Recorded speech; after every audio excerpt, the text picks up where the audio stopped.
Matahari mulai merunduk di ufuk barat, menyisakan cahaya jingga yang masuk malu-malu melalui celah ventilasi rumah tua itu. Di dalam dapur yang beraroma kayu bakar dan sisa tumisan bawang, seorang wanita tua berdiri mematung. Namanya Aminah. Rambutnya yang memutih disanggul rapi, meski beberapa helai mulai lepas tertiup angin sore yang masuk dari jendela yang sengaja ia buka lebar-lebar. Aminah mengambil sebuah taplak meja berwarna krem yang sudah mulai menipis di bagian pinggirnya. Dengan tangan yang sedikit gemetar, ia membentangkan taplak itu di atas meja kayu jati yang sudah mengabdi selama 40 tahun. Pelan, ia mengusap permukaan meja itu seolah sedang mengusap pipi seseorang yang ia cintai. Sudah jam 5, sebentar lagi mereka sampai, bisiknya pada dinding dapur yang bisu. Aminah mulai melangkah menuju rak piring. Ia mengambil piring keramik putih dengan corak bunga biru yang sudah mulai retak seribu. Satu piring diletakkan di sisi utara meja. Satu lagi di sisi selatan. Kemudian, ia mengambil 2 pasang sendok dan garpu, menatanya dengan sangat presisi, seolah-olah seorang raja akan datang berkunjung. Ia kembali ke kompor. Di atas sana, sebuah panci kecil berisi sayur lodeh masih mengepulkan uap. Itu adalah masakan kesukaan suaminya, Pak Usman. Dan di piring kecil lainnya, ada tempe goreng yang sudah dingin, namun sengaja ia buat banyak karena ia ingat anak bungsunya, Bayu, selalu mengambil 5 potong sekaligus setiap kali pulang sekolah. Padahal, Bayu sudah tidak pulang selama 12 tahun. Dan Pak Usman sudah beristirahat dengan tenang di bawah pohon Kamboja sejak 7 tahun yang lalu.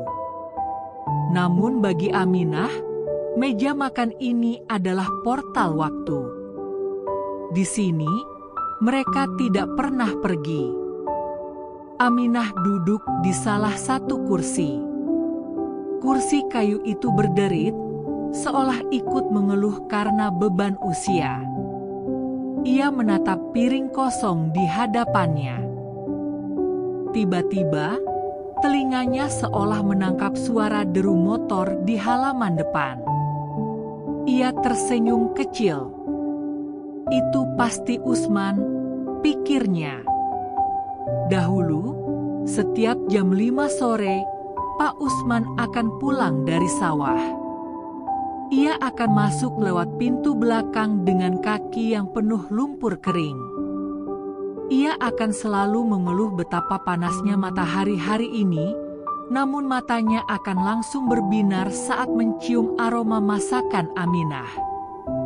"Minah, kamu masak lodeh lagi?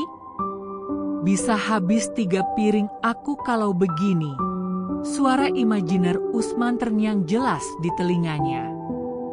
Aminah tertawa kecil sendirian. Tangannya bergerak menyendokkan sayur lodeh ke piring kosong di depannya. Sedikit demi sedikit, sampai piring itu penuh. "Makanlah, Pak.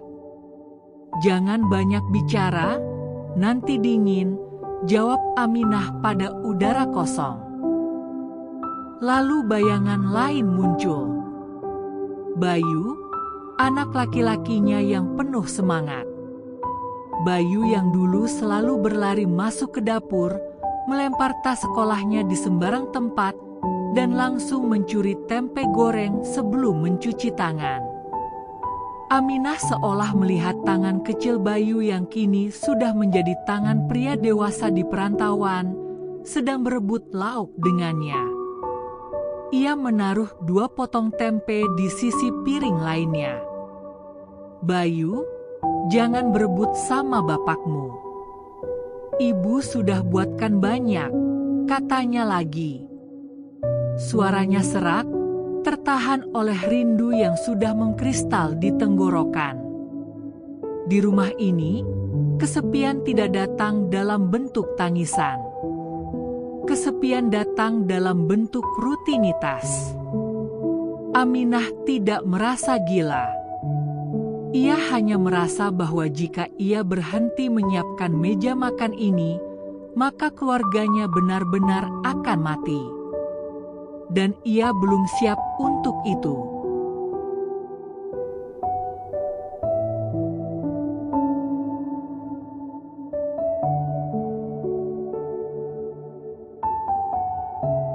Malam mulai turun sepenuhnya. Suara jangkrik di luar rumah mulai bersahutan, menambah kesan sunyi yang mencekam bagi siapapun yang melihat dari luar.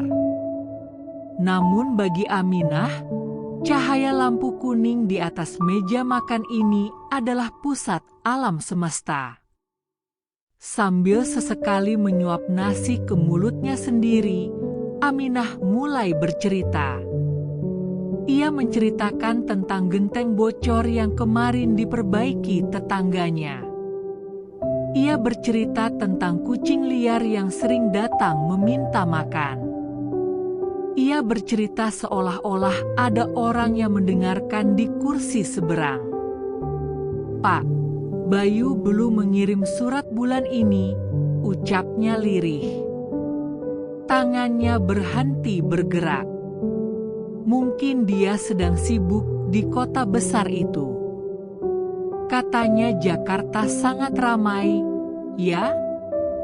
Mungkin dia lupa jalan pulang karena jalannya terlalu banyak.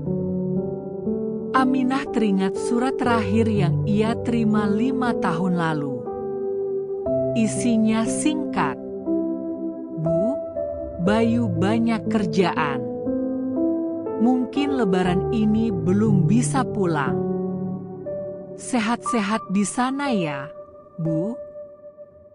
Sejak saat itu, setiap kali Aminah pergi ke kantor pos atau melihat tukang pos lewat, jantungnya berdebar kencang. Namun tas kulit coklat sang tukang pos tak pernah lagi membawa kabar untuknya. Ia menatap piring Bayu yang masih utuh. Nasi itu mulai mengeras. Sayur lodehnya sudah kehilangan uap panasnya. Aminah mulai merasa matanya memanas. Ia mencoba mengalihkan pandangan ke foto keluarga yang tergantung di dinding ruang tamu. Di sana, mereka bertiga tampak sangat bahagia. Wajah Aminah di foto itu masih kencang, belum ada garis-garis kesedihan yang terukir permanen seperti sekarang. "Kalian tidak rindu masakan ibu?" tanyanya. Suaranya kini pecah. Meja ini sudah siap. Pintunya tidak pernah dikunci. Kenapa hanya bayangan kalian yang datang? Jam dinding berdetak. Tik, tak, tik, tak. Setiap detiknya terasa seperti palu yang menghantam kesadaran Aminah bahwa ia benar-benar sendirian. Tiba-tiba, angin kencang berhembus masuk, memadamkan lilin kecil yang ia nyalakan di sudut meja. Kegelapan menyergap sesaat. Di saat itulah, bayangan Usman dan Bayu yang tadi ia ciptakan dalam pikirannya mendadak hilang. Yang tersisa hanyalah meja makan yang berantakan dengan piring-piring penuh makanan yang tak disentuh. Aminah terisak. Ia menutup wajahnya dengan kedua telapak tangan yang kasar. Bahunya berguncang hebat. Isak tangis itu memecah kesunyian rumah tua yang biasanya kaku. Ia menangis bukan karena lapar, bukan pula karena sakit fisik. Ia menangis karena ia sadar bahwa ia sedang menunggu sesuatu yang tidak akan pernah datang. Ia berdiri, kakinya terasa berat seolah terbuat dari timah. Ia mulai membereskan piring-piring itu. Nasi yang ia siapkan untuk suaminya, ia masukkan kembali ke tempat nasi. Sayur untuk anaknya, ia tuangkan kembali ke panci. Semuanya akan ia panaskan lagi besok pagi. Dan ia akan menyiapkan meja makan yang sama besok sore. Mungkin besok, bisiknya sambil mengelap air mata dengan ujung kebayanya. Mungkin besok kalian benar-benar lapar dan memutuskan untuk pulang. Aminah mematikan lampu dapur. Ia berjalan pelan menuju kamarnya, melewati ruang tamu yang gelap.